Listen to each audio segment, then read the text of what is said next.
I hit this issue today and here is the quick fix that solved it. If you ever need to lock your Visible card, follow these simple steps. Step 1. Open the Visible app.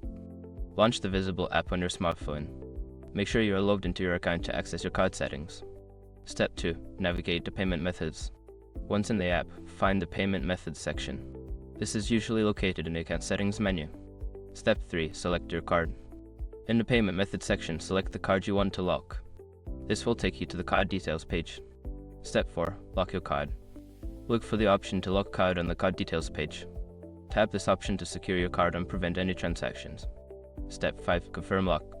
A confirmation prompt will appear. Confirm that you want to lock your card. You should see a notification indicating that your card is now locked. Remember, if you accidentally lock your card, you can easily unlock it by following the same steps.